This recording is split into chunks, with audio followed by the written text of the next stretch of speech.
jours. Certains d'entre vous se souviendront de leur retour en train hier soir. Parfois entre 3 et 4 heures de temps pour rentrer à la maison. La ligne CFF entre Genève et Lausanne est interrompue au moins jusqu'à demain matin en raison d'un affaissement de terrain. Les CFF déconseillent de prendre le train sur ce tronçon. Alors quelles alternatives? Le porte-parole des CFF nous les détaille dans un instant. La centrale d'appel 144 et la fondation Urgence Santé qui la gère notamment montrent selon une partie de son personnel de graves dysfonctionnements, climat de peur, menaces, décisions opaques de la part de la direction. 2 audits ont été lancés. Le directeur de la fondation est avec nous. Il répond à ces dénonciations. La série Squid Game, ça vous dit quelque chose? Vous avez été accro ou au contraire? Réjouissez-vous. Son réalisateur annonce la 2e saison de la série Phénomène sud-coréenne, un peu sous la pression de Netflix. On vous amènera dans ce journal dans un autre polar, d'un autre type, pas loin de chez vous, imaginez-vous, plongé en plein carnaval des Bolts à Fribourg, en Basse-Ville. Un détective privé part à la recherche d'une formule magique volée contre le réchauffement climatique. Le détective s'appelle Okla, c'est le premier tome de ses aventures qui s'intitule Coup d'Okla, un polar engagé, hommage à la région de Fribourg, imaginé par Claude Ayot et Christian Marthe, tous les deux des personnalités incontournables de la bande dessinée fribourgeoise. C'est leur première collaboration, ils dévoilent leur œuvre en direct de Fribourg, bien sûr, d'ici une vingtaine de minutes. Les nuages devraient se dissiper pour laisser place à un temps ensoleillé cet après-midi, avec toutefois des passages nuageux denses par moment. Aujourd'hui, ne prévoyez pas de prendre le train entre Lausanne et Genève. La ligne est toujours interrompue à la hauteur de Tolochna, à côté de Morges, en raison d'un affaissement de terrain en bordure des rails. Plus de trains donc, et ce en tout cas jusqu'à demain matin. Bonjour Frédéric Reva. Bonjour. Vous êtes le porte-parole des CFF, merci de nous rejoindre quelques instants. Alors pas de train entre Genève et Lausanne jusqu'à demain matin. Plus précisément, pouvez-vous nous dire quand les trains pourront à nouveau circuler? Alors on est en train de faire les travaux de rétablissement de la voie à Tolochna. C'est-à-dire que nous sommes en train de faire des sondages dans le sous-sol des voies pour avoir une vision vraiment claire de comment se présente ce sous-sol et quelles sont exactement les cavités, de quelle taille sont les cavités dans le sous-sol. Ça, c'est des analyses qui ont lieu exactement maintenant, cet après-midi, ce qui va nous donner finalement des informations capitales pour savoir exactement comment combler le trou. Est-ce qu'on va simplement le combler avec des matériaux ou est-ce qu'on va poser des ponts provisoires, de sorte qu'effectivement on prévoit de rétablir la ligne dès demain dans la matinée. Est-ce qu'il y a des lignes de remplacement, des lignes de bus par exemple? Alors oui, les régions express circulent entre Alamand et Genève et puis entre Morges et Lausanne. Et puis pour faire ce chaînon manquant où le trafic est toujours interrompu entre Alamand et Morges, on a à peu près 25 bus de remplacement qui circulent, mais malgré ça, la capacité de la ligne est vraiment très très réduite par rapport à la circulation en temps normal. C'est pourquoi effectivement on recommande à nos clients de ne pas circuler sur la ligne Lausanne-Genève pour aujourd'hui. Et sur le reste de la ligne, Frédéric Reva, Lausanne-Morges ou Genève-Alamand, donc la circulation elle est toujours perturbée. Qu'est-ce qu'on peut conseiller alors pour les usagers? Parce que ce matin on entendait aussi le réseau routier surchargé plus que d'habitude. Oui, tout à fait. Alors effectivement, c'est très très difficile, je dirais, de rejoindre Lausanne depuis Genève ou l'inverse en transport public. C'est pour ça que ceux qui peuvent télétravailler, on leur recommande de effectivement faire du télétravail ou alors de prendre un autre moyen de transport. Mais effectivement, pour aujourd'hui, en tout cas, de renoncer à faire les voyages qui ne sont pas essentiels entre Lausanne et Genève. Merci beaucoup pour ces précisions, Frédéric Reva, porte-parole des CFF. Bonne journée. On vous en parlait ce matin. Des employés de la centrale d'appel 144 dénoncent des dysfonctionnements de sa direction, de sa gouvernance. 2 audits sont lancés pour faire toute la lumière sur ce qui se passe à la fondation Urgence Santé, qui gère entre autres cette centrale d'appel du 144 des cantons de Vaud et de Neuchâtel. C'est la décision prise récemment par le canton de Vaud et le conseil de cette fondation. Comme l'a appris notre rédaction, une partie du personnel de cette organisation dénonce des problèmes dont les conséquences semblent graves. Marc Menichini. Alors, 2 courriers, l'un anonyme, l'autre signé par des collaborateurs, brosse un portrait pour le moins sombre de ce qui se passe à la Fondation, établissement subventionné par les pouvoirs publics pour gérer les appels du 144 vaudois et neuchâtelois. Dans ces documents, il est fait état d'un climat de peur, de menaces proférées par la direction, de décisions opaques. Le syndicat qui défend le personnel de la Fondation parle même de souffrance humaine. Marc, est-ce que d'autres éléments ressortent de ces lettres des employés? Oui, il dénonce une mauvaise gestion financière de la part de la direction, une allocation des ressources ressources hasardeuses, disent-ils, qui auraient conduit à des investissements dans le non-opérationnel au détriment des centrales téléphoniques qui gèrent les téléphones pour les urgences sanitaires. Des centrales où régnerait une importante surcharge de travail. La plupart de ces critiques sont réfutées par la direction de la Fondation qui, depuis nos révélations d'hier, a rappelé à tous les collaborateurs qu'ils n'avaient pas le droit de parler à la presse. Reste, Marc, que leurs griefs ont été entendus. Et tout d'abord par le département vaudois de la santé qui subventionne cette fondation. Comme nous l'a indiqué sa chef, la conseillère d'État Rebecca Ruiz, elle va lancer un audit qui portera sur la gouvernance de la fondation. Et puis le conseil de cette organisation va de son côté enquêter sur les conditions de travail.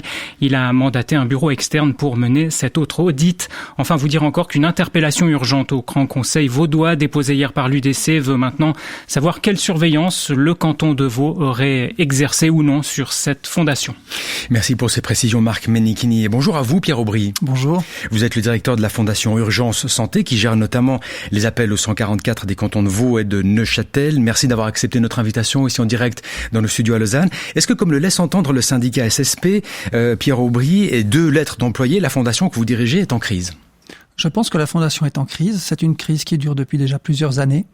La situation des régulateurs sanitaires du 144 et de la centrale des médecins de garde sont en souffrance effectivement depuis de nombreuses années. C'est dû à un certain nombre de paramètres, à la fois internes mais aussi externes. Le métier de régulateur sanitaire n'existe pas dans la loi sur la santé publique vaudoise. C'est un métier hybride qui n'est pas reconnu et dont il faut absolument mettre les choses sur la table pour les valoriser, créer des formations qui sont dédiées et enfin remettre l'église au milieu du village par rapport à ces collaborateurs qui font un travail exceptionnel. Donc vous admettez qu'il y a des dysfonctionnements au niveau de votre direction et de la gouvernance de la fondation? Je pense que ce ne sont pas uniquement des dysfonctionnements, c'est une logique qui est instaurée depuis plus d'une dizaine d'années. Historiquement, c'est 2 fondations qui se sont réunies en une seule, avec la volonté de fournir une prestation de qualité pour les citoyens vaudois, qui ensuite est étendue aux citoyens neuchâtelois. Et aujourd'hui, en fait, la structure familiale de ces 2 fondations a besoin de grandir parce que les enjeux sont colossaux, notamment avec l'emménagement dans moins de 2 ans, dans moins d'une année et demie, dans le regroupement des centrales, avec la police, avec les sapeurs-pompiers et puis les opérateurs trafic. Que répondez-vous aux accusations d'opacité, de menaces ? Alors je parlerai pas de ce qui s'est passé avant mon arrivée, ça fait seulement 2 ans que je suis là. Depuis que je suis arrivé au contraire, j'ai voulu développer une politique de transparence. Mon bureau a toujours été ouvert. On a d'ailleurs pu discuter notamment avec la commission consultative du personnel sur des dossiers qui sont très importants, notamment le règlement du personnel, qui est un travail de 2 ans qui a été mené. Les lettres de personnel, pardon, je vous interromps, les syndicats parlent de souffrance humaine aujourd'hui, d'un climat de peur, de menace de votre part. Vous réfutez ? Complètement. Je réfute complètement ces aspects-là. Je ne peux pas vous dire qui a écrit ces lettres. Est-ce que ce sont réellement cette lettre anonyme vient de collaborateurs de la FUSE ? On ne peut pas le dire, c'est une lettre anonyme. Par contre, quand on a appris en début d'année l'existence de ce courrier, nous avons demandé au canton de pouvoir avoir ce courrier pour pouvoir prendre des mesures en interne. Ce que nous avons fait, nous avons essayé d'ouvrir encore plus le débat. Nous avons des séances de cadres qui ont lieu toutes les semaines, plusieurs fois par année. Nous avons des séminaires pour essayer d'ouvrir, pour discuter aussi des problèmes.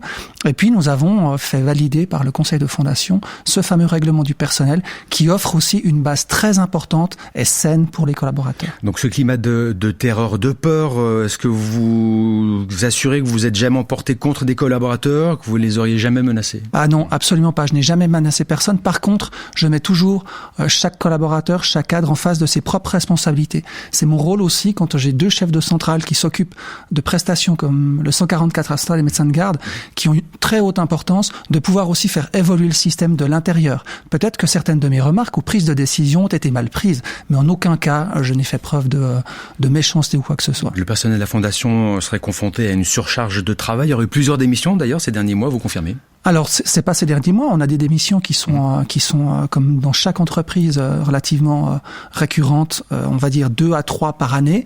Par contre, ce qui pose problème chez nous, c'est qu'il n'y a pas de formation pour les régulateurs. Donc, quand on perd un régulateur pendant 3 mois, il faut 3 mois pour engager quelqu'un d'autre et le former. Donc, on a 6 mois de trou. Donc, ce qui veut dire qu'on n'a pas la possibilité de pouvoir compenser directement un départ par une arrivée. Vous êtes à flux tendu. Donc, on est à flux tendu en permanence. Donc, je dirais qu'aujourd'hui, la Fondation, en tout cas les régulateurs, sont en souffrance parce que nous sommes dotés à flux tendu et nous avons aucune marge de manœuvre pour pouvoir compenser, par exemple, une énième crise Covid, de pouvoir gérer une augmentation du nombre d'appels. On est à flux tendu et du coup, ça met les collaborateurs en souffrance. Vous repoussez la faute à plus haut alors? Non, je refoute la faute à personne. Je pense qu'on doit se mettre tous autour de la table et aujourd'hui décider ensemble ce qu'on veut faire pour nos populations du canton de Vaud et du canton de Neuchâtel. Merci beaucoup Pierre Aubry d'avoir été avec nous quelques instants sur cette question. Vous êtes le directeur de la Fondation Urgence Santé qui gère notamment les appels au 144 des cantons de Vaud, Neuchâtel. Merci, belle suite. Merci à vous. Hockey sur glace, l'entraîneur canadien du Genève Servette, Pat Aymon, a été démis de ses fonctions ce matin. Il était sous pression après les mauvais résultats de son club. Il est remplacé avec effet immédiat et jusqu'au terme de la saison par Yann Cadieux. Et la nouvelle était attendue, Caroline Raymond. Oui, quand une équipe ne tourne plus, c'est presque toujours l'entraîneur qui doit en assumer la responsabilité. Pat Aymon en fait la meilleure expérience à Genève. Le Canadien a mené Genève Servette en finale des playoffs la saison passée et avait obtenu auparavant 2 titres de champion de Suisse avec les juniors élites. Oui, mais voilà, le succès n'est plus au rendez-vous. Le club a vécu une défaite mortifiante samedi passé à domicile contre Ajoie après les tirs au but et végète à la 11e place au classement de la National League. C'est clairement insuffisant pour les dirigeants de Genève Servette qui profitent de la pause internationale pour opérer ces changements. La décision difficile a été prise après consultation des différentes parties du directoire ainsi que des joueurs, annonce le club ce matin. Et Genève n'est pas allé chercher loin. Le remplaçant de Pat Aymon, Yann Cadieux, était l'entraîneur assistant depuis 3 saisons. Il est décrit par ses dirigeants comme un grand travailleur moderne qui possède le respect des joueurs et du staff. Yann Cadieux, qui prend pour la première fois la tête d'une équipe de l'élite, a dirigé son premier entraînement ce matin. C'est à lui que revient donc la tâche de sauver la 2e partie de saison de Genève Servette. Caroline Raymond, merci. La saison de ski a démarré dans quelques stations, sans passeport Covid. La France ne l'exige pas non plus pour l'instant, contrairement à l'Autriche et l'Italie. Une situation particulière pour les domaines transfrontaliers, à l'image de Zermatt qui mise sur l'information pour éviter les problèmes. Marc Laguerre, porte-parole des remontées mécaniques de Zermatt. Il y a une information pour les achats en ligne et aussi aux caisses quand les gens ils achètent leur abonnement aux caisses qui doivent respecter les mesures en vigueur en Italie pour éviter des gens bloqués en Italie. Parce que ça pourrait arriver des gens qui vont en Italie qui n'ont pas de passe Covid et qui puissent pas utiliser les remontées et qui soient bloqués. Ça dépend les contrôles du côté Italie, comment ils gèrent les contrôles. Mais nous on essaie vraiment tout d'éviter des gens qui sont bloqués en Italie. On informe systématiquement quelles mesures sont en vigueur ici en Suisse et puis on informe aussi qu'ils doivent vraiment s'informer et respecter les mesures côté Italie. Je crois qu'on doit vraiment bien s'adapter, bien essayer d'être prêt à tous les scénarios possibles et puis on doit vraiment voir comment ça se passe cet hiver. Marc Laguerre, porte-parole de remontée mécanique à Zermatt avec Marie Giovanola. En Grèce, les cas de contamination Covid explosent. Plus de 6000 cas par jour avec entre 40 et 70 morts et les services de réanimation débordés. Le gouvernement met en cause les refus de se faire vacciner d'une partie importante de la population. L'opposition, elle, pointe du doigt la mauvaise gestion de cette crise sanitaire, notamment avec l'ouverture au tourisme. À Athènes, Angélique Kourounis. Les prévisions sont des plus pessimistes. Selon la majorité des chefs d'hôpitaux, plus de 10 000 cas par jour et 100 morts quotidiens sont annoncés pour les prochaines semaines. Depuis le mois d'octobre, les cas de contamination, de décès et d'hospitalisation ont plus que doublé et Mina Gaga, vice-ministre de la Santé, a jeté un pavé dans la mare en déclarant publiquement qu'il n'y avait plus assez de médecins et de personnel hospitalier pour ouvrir des unités Covid supplémentaires. Le gouvernement libéral de Kyriakos Mitsotakis multiplie les mesures répressives contre les non-vaccinés qu'il accuse d'être à l'origine de cette explosion de cas, notamment dans le nord du pays. Un avis partagé par le corps médical qui cependant pointe du doigt l'ouverture trop rapide et pas assez préparée de la saison touristique en mai dernier, tout aussi responsable, sinon plus, de l'explosion de l'épidémie. Angélique Kourounis pour RTS Info, Athènes. C'est fait. Les partis politiques fribourgeois ont déposé il y a une demi-heure leur liste pour le 2e tour de l'élection pour le gouvernement, le 28 novembre prochain. La gauche présentera une liste à 4. Son but, renverser la majorité de droite au Conseil d'État. Mais cette stratégie offensive n'est pas sans risque, Fabrice Godiano. Avec un ticket à 4, soit 2 socialistes, plus une verte, plus une chrétienne sociale, l'alliance de gauche vise à renverser la majorité au gouvernement fribourgeois. En raison du résultat canon obtenu au premier tour de l'élection, l'élection, les forces progressistes se sentent pousser des ailes. Toutefois, attention, la droite est majoritaire dans le canton de Fribourg et le Conseil d'État a toujours été ancré à droite. Bref, cette attaque frontale risque de réveiller le front conservateur qui partira uni pour le deuxième tour avec une liste à 5, 2 centristes, plus 2 PLR, plus 1 UDC. Ainsi, au vu du rapport de force gauche-droite, le verdict des urnes pourrait s'avérer amer pour la gauche fribourgeoise, un scénario qui ne fait pas peur au secrétaire politique du centre-gauche PCS, parti qui a poussé pour présenter sa candidate sur un ticket à 4, Diego Frieden. Si nous proposons 4 personnes sur le ticket, logiquement, cela signifie que nous souhaitons 4 élus. Nous avons de l'autre côté un bloc de droite qui présente 5 personnes, donc eux aussi souhaitent avoir 5 élus. Dans tous les cas, nous sommes d'avis qu'il faut donner un meilleur gouvernement à Fribourg et c'est la raison pour laquelle l'ensemble des partis de l'Alliance de gauche présentent ce ticket à 4 avec une représentation du centre-gauche PCS sur la personne de Madame Tritten. Le deuxième tour de ces joutes électorales fribourgeoises s'annonce donc très disputé avec un duel gauche-droite au sommet où chaque camp cherchera à mettre l'autre KO. Fabrice Godiano en direct de Fribourg, merci. Le parc régional Chasseral est reconnu comme un parc d'importance nationale et il le restera encore pour ces 10 prochaines années. L'Office fédéral de l'environnement vient en effet de renouveler l'attribution de ce label jusqu'à 2031. À cheval sur les cantons de Berne et Neuchâtel, le parc Chasseral peut ainsi poursuivre ses activités, Romain Bardet. Et oui, car seuls les parcs labellisés en Suisse peuvent exercer leurs activités sur les territoires délimités. La Confédération valide donc pour 10 ans supplémentaires la charte sur laquelle s'appuie toute l'activité du parc Chasseral. Le parc sera composé dès le 1er janvier prochain de 23 communes avec un territoire agrandi d'environ 25%. Son budget se monte grosso modo à 2 millions de francs par année, financé pour moitié par la Confédération, 25% par les cantons de Berne et Neuchâtel. Le reste provient des communes mais aussi des fonds externes que le parc cherche auprès notamment de fondations. Tout cela pour mener donc ces activités qui s'inscrivent dans le cadre global du développement durable, comme le détaille Nicolas Sautier, il est responsable de la communication du parc Chasseral. On va travailler dans le domaine de la nature, la protection de la biodiversité, mais également avec les écoles, dans le cadre de l'énergie, de la mobilité. Par exemple, on travaille maintenant sur des questions stratégiques de stationnement avec certaines communes qui sont très impactées par une mobilité toujours plus forte et une recherche des gens à s'aérer, à trouver le grand air. Et puis, ça pose des problèmes très concrets de circulation ou de parking. Depuis sa création, le parc Chasseral a permis à la région de gagner en visibilité. C'est une carte de visite. Concernant les défis à venir, le parc cite son élargissement potentiel avec 6 nouvelles communes qui pourraient entrer dans son giron en 2025. Romain Bardet en direct de Neuchâtel, merci. Appliquer une micro-taxe sur les transactions financières, sur la spéculation, cette idée vous dit peut-être quelque chose. Une idée populaire discutée depuis des décennies. Pourtant, elle vient de s'échouer sur les rivages de la démocratie suisse. L'initiative populaire micro-impôt sur le trafic des paiements sans espèces n'a pas récolté les 100 000 signatures nécessaires. C'est la chancellerie fédérale qui l'a annoncé hier. Le délai a expiré. Comment expliquer cet échec à ce stade précoce d'une idée qui avait fait beaucoup parler d'elle, Sandrine Hochstrasser? Ce qui est sûr, c'est que les initiants sont mal tombés au niveau de l'agenda. Ils ont commencé la récolte de signatures le 25 février 2020, soit quelques jours avant le début de la pandémie. Mais ça n'explique pas tout. Leur texte n'avait le soutien d'aucun parti politique, zéro. Mais pourquoi, Sandrine? L'idée en elle-même de taxer les flux financiers, les transactions de la finance casino, comme disent les initiants, cette idée est soutenue par plusieurs partis. Le problème, c'est sa mise en œuvre concrète.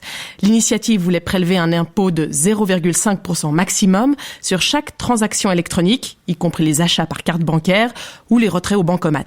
En contrepartie, 3 impôts devaient disparaître, la TVA, l'impôt fédéral direct et le droit de timbre. Donc ce projet était critiqué de toutes parts. À gauche, on craignait un manque de recettes fiscales et à droite, on redoutait une fuite à l'étranger des flux financiers. C'est pas facile en Suisse de s'attaquer à notre citadelle fiscale. En effet, les initiatives sur la question, quand elles aboutissent, sont souvent sèchement rejetées. Les Verts libéraux s'en souviennent, eux qui ont essuyé 92% de non en 2015 avec leur initiative sur la TVA. Bref, cette fois-ci, aucun parti n'a voulu s'y casser les dents. Les initiants ont donc manqué de militants pour apostropher les gens à la sortie des gares ou au marché. Même les idées les plus populaires échouent sans l'énergie de ces fourmis. Et puis le comité d'initiative L'initiative regroupe surtout des économistes réputés comme Marc Chenet ou Sergio Rossi, mais pas de représentants des jeunes générations. Voilà, malgré cela, les initiants sont persévérants. Pas question pour eux de lâcher ce projet révolutionnaire. Ils promettent déjà une nouvelle mouture, une nouvelle initiative qui inclura, pourquoi pas, le climat. À suivre donc. Merci pour ces précisions, Sandrine Horstrasser. Vous avez aimé Squid Game, la série. Vous allez être servi avec une deuxième saison. Et c'est le réalisateur lui-même qui l'annonce. La série à succès de Netflix qui raconte l'histoire morbide de candidats qui se battent jusqu'à la mort pour de l'argent. Eh bien, cette série a réuni plus de 142 millions de foyers à travers le monde. Une production très rentable pour l'entreprise américaine qui, malgré tout, a tempéré l'enthousiasme du réalisateur. Les précisions de notre correspondant à Séoul, Nicolas Roca. Il y a eu tellement de pression, tellement d'attentes et tellement d'amour autour d'une saison 2 que vous ne nous laissez pas le choix, a confié le réalisateur Hwang Dong-hyuk aux caméras d'Associated Press. Il a également promis que le héros serait de retour. Il faut dire que la série sud-coréenne a été plus que rentable pour Netflix, à qui elle pourrait rapporter près de 900 millions de dollars. Pour autant, l'entreprise a seulement admis que la saison 2 était au stade des discussions, pas de confirmation donc. Les relations entre le géant américain et la Corée du Sud ne sont pas au beau fixe, car Netflix refuse de se plier à l'obligation de participer aux frais de fonctionnement des fournisseurs d'accès à Internet du pays. Mais surtout, l'entreprise est accusée de ne pas avoir rétribué suffisamment ses partenaires et particulièrement la société de production sud-coréenne qui n'a perçu que 10% des imposantes recettes de Netflix sur la série. Nicolas Roca, Séoul, pour RTS Info. Et les discussions sont en cours autour d'un éventuel bonus attribué aux acteurs, réalisateurs et à la production sud-coréenne pour la première saison. Sans doute un élément à régler avant de passer à la suite. Et nous aussi, on passe à la suite. Avec nos invités qui sont en direct du studio de Fribourg. Bonjour Claude Aillot et Christian Marthe. Bonjour. On s'attendait à un petit générique comme ça pour vous lancer comme les stars de la bande dessinée fribourgeoise. C'est parce qu'on n'a pas encore signé la rétribution et la distribution des bénéfices sur notre album. C'est ça, hein. Bon, discutez alors avec acharnement s'il vous plaît. Merci de nous rejoindre en direct des studios de Fribourg. Donc, et vous vous connaissez depuis bien longtemps, hein, Claude Aillot et Christian Marthe. Vous êtes des personnalités, je disais, de la bande dessinée fribourgeoise. Et vous présentez votre toute première collaboration, le tome 1 des aventures du détective Okla, qui s'intitule Coup d'éclat aux éditions Fleur Bleue. Pourquoi personnage et personnalité de la bande dessinée fribourgeoise? Parce que vous, Claude Marthe, vous êtes l'illustrateur de cette bande dessinée. Vous êtes le directeur du festival BD Mania qui a eu lieu le week-end passé. Vous, Claude Aillot, alias Claude, vous êtes le scénariste, vous êtes le fondateur de BD Mania, encore actuellement le président de ce festival. Le président d'honneur. Oui. Précisons. Voilà. Bon, l'histoire en deux mots. Donc, la couche d'ozone est au plus mal. Un scientifique découvre un aérosol révolutionnaire qui protège l'environnement dans son laboratoire au château de Belfaux. Mais un commando de malfaiteurs vole cette formule magique et le détective Okla Noodle est contacté durant le carnaval des Bolts. Comment elle est née, cette collaboration, tout d'abord, entre vous, Christian Marthe et Claude Aillot? Oh, alors c'est une longue histoire. Non, mais en fait, ça fait un moment qu'on se connaît. Et à une époque, j'avais fait une petite histoire de 4 pages que Christian avait illustrée. Et puis quelques années plus tard, il m'avait demandé de faire une histoire un peu au long cours. Et puis, sans savoir si j'étais capable de pouvoir le faire, je lui ai dit oui. Comme je suis un passionné de BD, j'ai trouvé là le moyen d'aller jusqu'au bout, mais au bout du bout de ma passion. Donc non, c'était grisant à faire ça. C'est une expérience extraordinaire quand on est plongé dans la marmite depuis tout petit. Oui, et puis pour vous, c'est un scénario pour une première fois. Vous êtes passé de l'autre côté de la barrière, selon je suis passé du côté obscur. Donc, mais non, c'est vraiment quelque chose d'extraordinaire que je souhaite à beaucoup de monde qui a une passion de pouvoir arriver ou presque à l'ultime stade de sa passion, quoi. Et vous, Christian Marthe, vous vouliez un scénario sur le réchauffement climatique. Pourquoi? C'est un sujet qui vous passionne depuis très longtemps? C'était dans l'air du temps? Je voulais pas forcément ce sujet-là, mais à l'époque, il était déjà dans l'air du temps, parce qu'il faut savoir que ce projet date déjà d'une bonne dizaine d'années. J'ai mis un peu de temps à m'y mettre sérieusement. Là, j'ai vraiment mis la compresse ces 3 dernières années. Et puis, maintenant, on a le premier album. Et puis, il y a une suite, évidemment, parce qu'on n'a pas réussi à tout traiter. Bah oui. Donc, on va se remettre ça. L'avantage avec le réchauffement climatique, c'est que ça dure un peu, ça se démode assez peu. Vous avez plusieurs échéances, 2050, 2060, 70 selon les pays. Bon, il y a des doubles discours aussi sur l'éco-blanchiment qu'on appelle aussi en anglais le greenwashing, pour protéger l'environnement à coup d'inventions scientifiques, à coup de brevets, et évidemment beaucoup d'argent en jeu dans cette première aventure du détective privé Okla Noodle. Mais bon, lui, il n'en pense pas moins. Quand il y a de l'argent à se faire, les incohérences, elles sont là. Oui, c'est des animaux anthropomorphes, mais plus humains, on trouve pas. Donc, vous parlez des péchés capitaux entre guillemets de cette bande dessinée. Si on regarde un peu, c'est vraiment aussi ça. C'est un peu l'observation de l'être humain au travers de ces animaux anthropomorphes. Et puis, moi, je résumerais bien l'histoire par un gorille détective privé avec ses deux acolytes, une biche et un ours, qui joue au chat et à la souris avec un dahu dans un panier de crabes, c'est un peu ça. C'est pas mal. Hommage au polar que vous aimez beaucoup, mais aussi à la bande dessinée classique, et surtout à la région fribourgeoise qui est mise en scène. Bah oui, puisqu'on est né ici, et puis c'est pratique pour aller faire les repérages. Mais est-ce que c'est un terrain idéal pour le polar, Fribourg? On pense à la Basse-Ville, la Cyrielle Sombre, ces vieilles maisons, la Sarine, et puis vous allez aussi jusqu'aux grottes de l'Ermitage, la Madeleine, à Gain. Oui, c'est tous des lieux que j'aime beaucoup, qui m'ont marqué.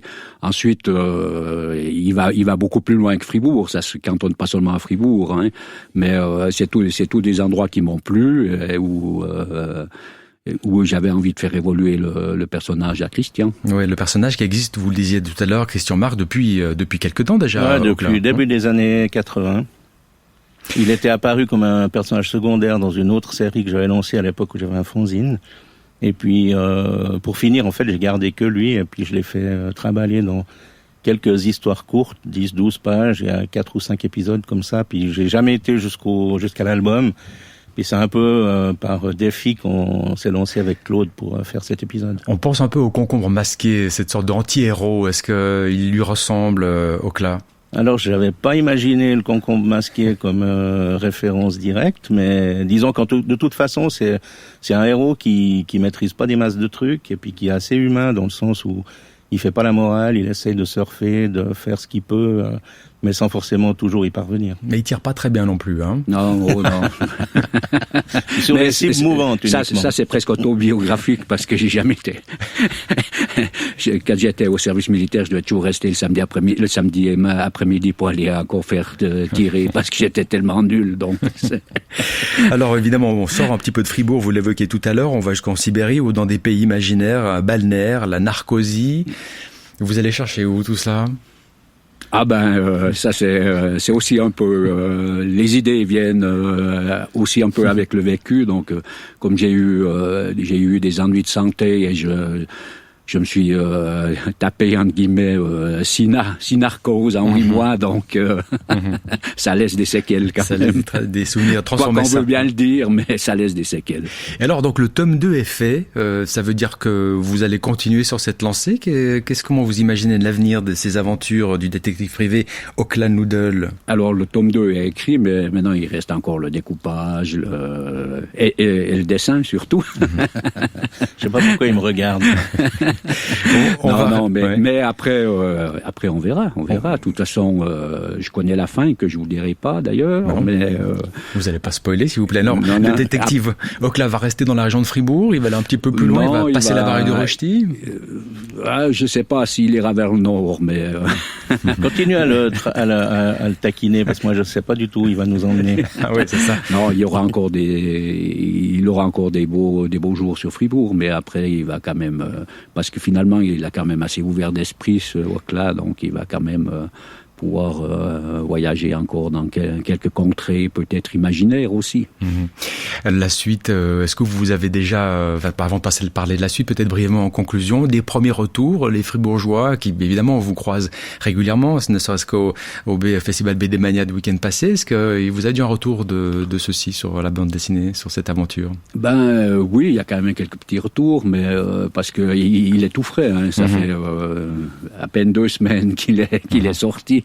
Donc il faut mettre en branle la machine médiatique.